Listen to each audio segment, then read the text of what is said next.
Lu tahu nggak, kalau sosok Dracula yang sering lu lihat di film-film taring tajam, jubah hitam, haus darah, sebenarnya bukan cuma legenda. Dia terinspirasi dari orang nyata, dan yang asli jauh lebih mengerikan. Namanya Vlad III, atau yang dunia kenal sebagai Vlad the Impaler, si penyulak. Dia lahir tahun 1431 di Transilvania, wilayah yang sekarang jadi bagian Rumania. Waktu itu Eropa Timur kayak neraka terbuka, perang di mana-mana. Di selatan ada Kekaisaran Ottoman, kekuatan Islam terbesar di dunia. Di barat kerajaan Hungaria yang Kristen. Di tengah-tengah dua raksasa itu, ada negeri kecil bernama Wallachia tempat Vlad dilahirkan.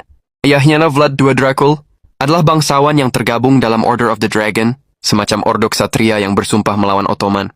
Dari situlah julukan Dracul naga datang, dan Dracula berarti anak naga. Nama itu bukan karangan Hollywood, itu murni warisan darahnya. Tapi hidup Vlad nggak pernah tenang. Waktu dia masih bocah, ayahnya dipaksa ngasih dua anaknya, Vlad dan adiknya, radu ke Kesultanan Ottoman sebagai sandera politik. Selama bertahun-tahun dia tumbuh di istana musuh, belajar taktik perang, diplomasi dan kekejaman dari dalam sistem. Di sana dia disiksa, direndahkan, dipaksa tunduk, dan setiap malam dia simpan satu hal dalam kepalanya, balas dendam. Ketika akhirnya dia balik ke negerinya, dia dapat kabar kalau ayahnya dibunuh dan kakaknya disiksa sampai mati oleh bangsawan Wallachia sendiri. Semua orang yang harusnya melindungi keluarga dia malah nusuk dari belakang. Dari situ, sesuatu dalam dirinya patah. Dia bersumpah, gak akan ada yang berani mengkhianatinya lagi. Begitu naik tahta, Vlad langsung ngebentuk pemerintahan dengan satu aturan. Takutlah padaku atau mati. Koruptor, pengkhianat, pencuri, semuanya disulah hidup-hidup. Dia nggak peduli status, asal, atau kekayaan. Kalau lu salah, lu bakal dijadiin contoh. Dan penyulahan itu bukan mitos. Catatan sejarah nyebut ribuan orang ditusuk. Dari anus sampai keluar lewat bahu atau mulut, terus dibiarkan di lapangan terbuka sampai tubuh mereka membusuk jadi peringatan. Itu bukan sekadar hukuman.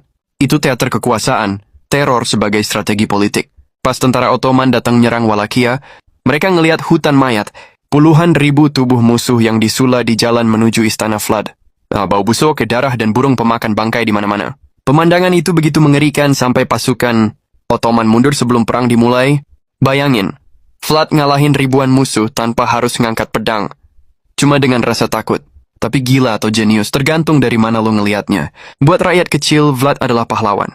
Zamannya dia nggak ada yang berani nyuri, nggak ada pejabat yang korup. Kisah terkenal bilang, lo bisa naruh piala emas di tengah jalan. Wallachia dan balik besoknya, piala itu masih ada di situ. Keamanan total tapi dibayar dengan darah. Namun kekuasaan kayak gitu nggak bertahan lama.